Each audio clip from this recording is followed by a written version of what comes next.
warahmatullahi wabarakatuh. Perkenalkan, nama saya Ahmad Antono. Di sini saya ingin mempresentasikan hasil materi yang telah diberikan oleh dosen pengempu, yakni tentang pengendalian.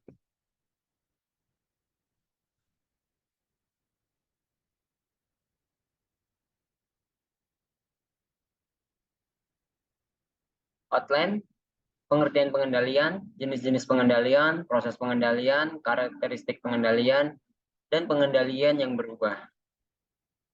Pengertian pengendalian. Pengendalian dapat diartikan sebagai suatu proses menjadikan pelaksanaan kegiatan sesuai dengan tujuan. Definisi pengendalian sesungguhnya berdasar pada kegiatan mengamati, memantau, menyelidiki, dan mengevaluasi serangkaian kegiatan manajemen demi tercapainya tujuan yang telah ditetapkan. Selanjutnya adalah faktor-faktor yang membuat pengendalian semakin diperlukan untuk saat ini. Faktor yang pertama adalah perubahan lingkungan organisasi. Berbagai perubahan dalam lingkungan organisasi terjadi terus-menerus dan tidak dapat dihindari, seperti munculnya inovasi produk dan pesaing baru, ditemukannya bahan baku baru, dan adanya peraturan pemerintah yang baru. Selanjutnya adalah peningkatan kompleksitas organisasi. Semakin besar organisasi, semakin memerlukan pengendalian yang lebih formal dan hati-hati. Dan selanjutnya adalah kesalahan-kesalahan. Apabila bawahan tidak pernah melakukan kesalahan, maka manajer dapat melakukan pengendalian secara sederhana. Dan yang terakhir adalah kebutuhan manajer untuk mendelegasikan wewenang. Meskipun wewenang seseorang manajer didelegasikan kepada bawahannya, tanggung jawabnya tetaplah tidak berkurang. Dan selanjutnya adalah penerapan pengendalian. Yang pertama adalah menetapkan standar dan metode pengukuran prestasi, mengukur prestasi, membandingkan prestasi berdasarkan standar, dan mengambil tindakan perbaikan. Selanjutnya adalah jenis-jenis pengendalian. Pengendalian yang pertama adalah pengendalian pendahuluan.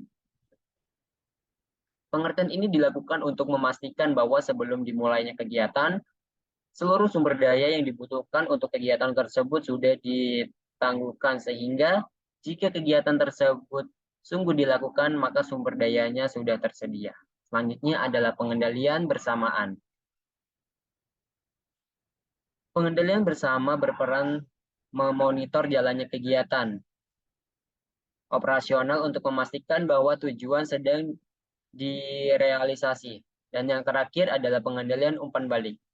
Sistem pengendalian umpan balik cenderung berfokus pada hasil akhir sebagai dasar perbaikan untuk tindakan mendatang. Misalnya laporan kegiatan suatu perusahaan dipergunakan untuk memulai kelayakan hasil historis dan menetapkan keinginan untuk mengubah perolehan sumber daya ataupun kegiatan operasional di masa mendatang. Selanjutnya adalah proses pengendalian. Yang pertama adalah pengakuan kinerja. Pengakuan kinerja adalah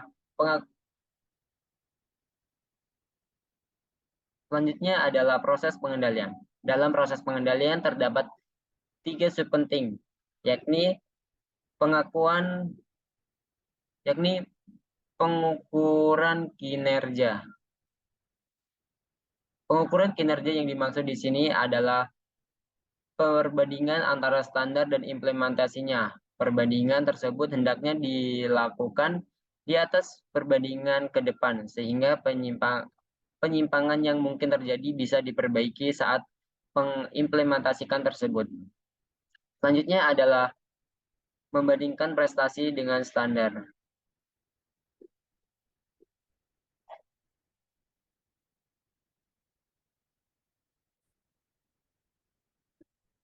Selanjutnya adalah proses pengendalian.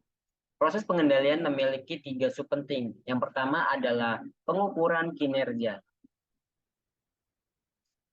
Pengukuran kinerja yang dimaksud di sini adalah perbandingan antara standar dan pengimplementasikannya perbandingan tersebut. Hendaknya didasarkan atas pandangan ke depan, sehingga penyimpangan yang mungkin terjadi bisa diperbaiki saat pengimplementasikannya tersebut.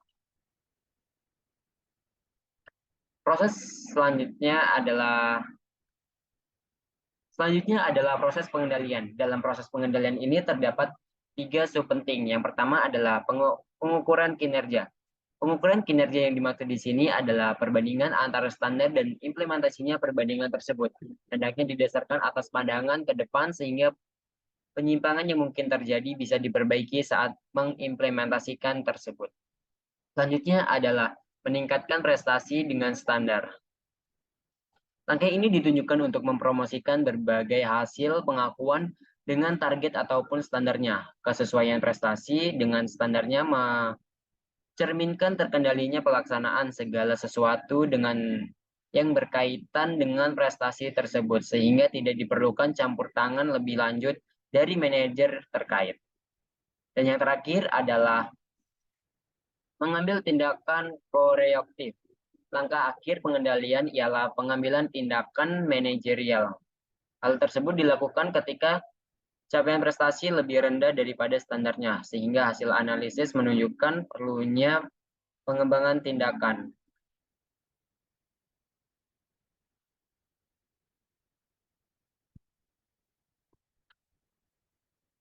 Selanjutnya adalah pengendalian yang berubah.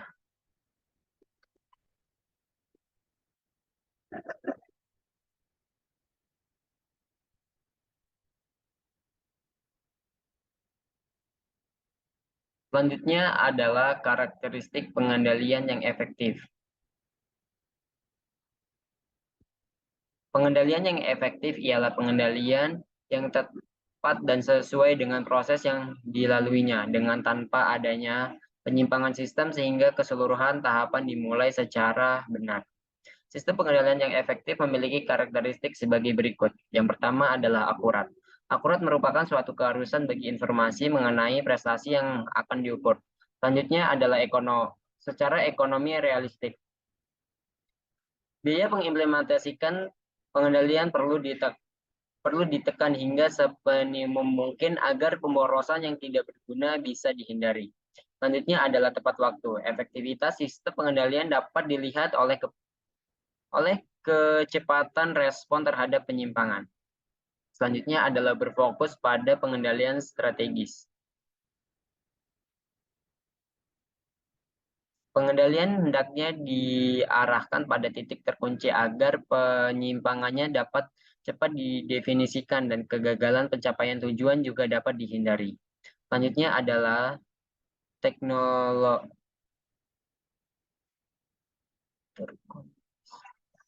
Selanjutnya adalah terkondisi dengan arus kerja organisasi.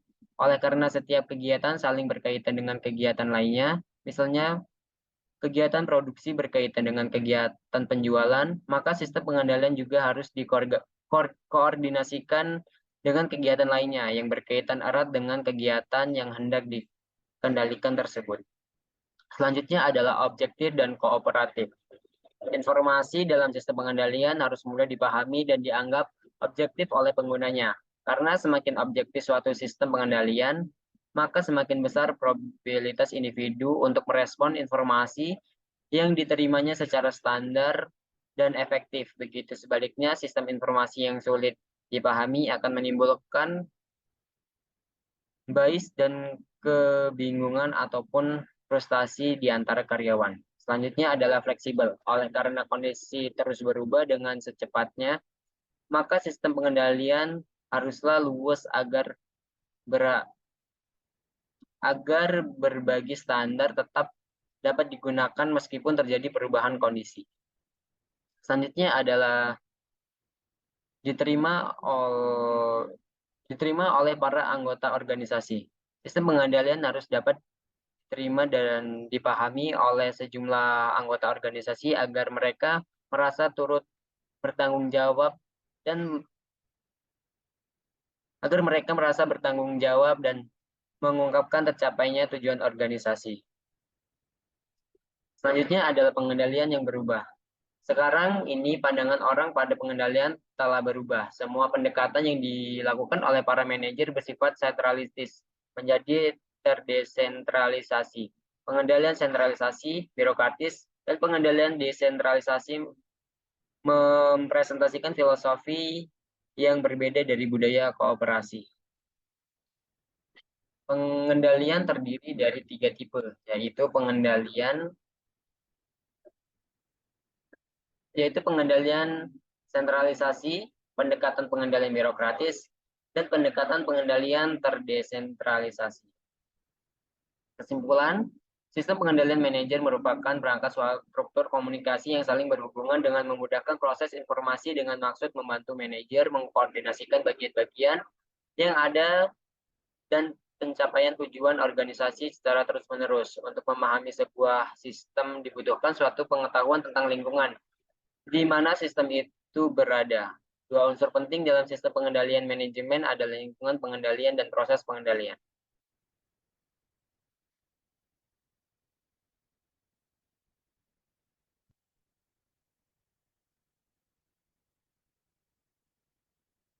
Sekian presentasi yang dapat saya sampaikan, kurang lebihnya mohon maaf. Saya akhiri. Wassalamualaikum warahmatullahi wabarakatuh.